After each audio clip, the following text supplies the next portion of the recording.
Hi, I'm Bugsy and I'm a recovering addict. I'm going to be reading just for today, October 20th, 2024, Freedom to Choose, page 306, basic text, page 45.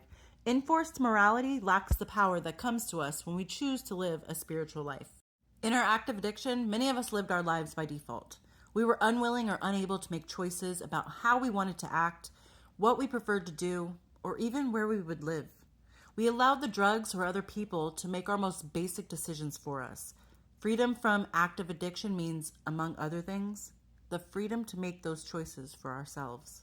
Freedom of choice is a wonderful gift, but it's also a great responsibility.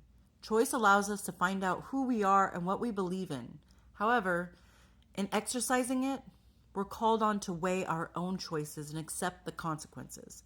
This leads some of us to seek out someone who will make our choices for us, our sponsor, our home group, our NA friends, just as our disease made our choices for us when we were using. That's not recovery. Seeking others' experience is one thing. Abdicating personal responsibility is something else. If we don't use the gift of freedom we've been given, if we refuse to accept the responsibilities that go along with it, we'll lose that gift and our lives will be diminished. We are responsible for our own recovery and our own choices. Difficult as it may seem, we must make those choices for ourselves and become willing to accept the consequences.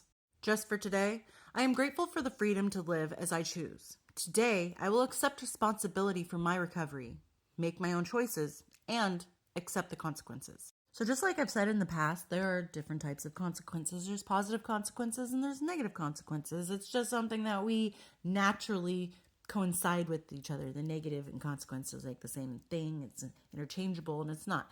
You have positive consequences where you go to work, you get a paycheck. That's positive.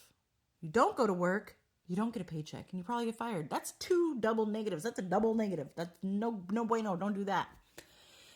So just because you hear the word consequence doesn't mean it's negative. It doesn't mean it's necessarily bad. So right now we're focusing on trying to get those positive consequences in our life. Get things going for us that we're proud to accomplish. Now the other thing is that you can't have anybody do it for you. And like the literature says, you can ask people about their experience. Can you tell me how you got through this? Or what's your experience with that? But you can't be like, oh, well, can you do it for me? Can you show me? Because say you ask somebody, hey, I have this big project to work. Can you go do it for me for this week? But you go do it, but I am going to get the paycheck. But you do my project. And then you go back the next week to finish this project. You have no idea where to start because you didn't do it yourself. You didn't get yourself there. Somebody else did it for you. Therefore, you don't know how to do the job and you're trying to get paid for it. No, that's not going to happen. And I know this is a very huge hypothetical, like not even, it's facetious. It's not even going to be a real, happening. It's not a real scenario. There's the word.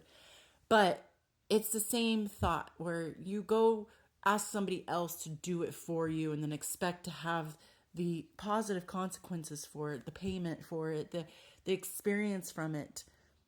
It just doesn't work that way. The only way you can get experience through recovery is if you live through recovery. If you're doing it every single day and you are taking that path, that's the only way you're going to understand and feel recovery. Somebody else can't do it for you. People can tell you, hey, try it this way. But if you're asking them to tell you, oh, can you tell me the first step to do that? Yeah, sure, first step. Okay, what about the second step? Like this. What about the third step? You're not learning anything.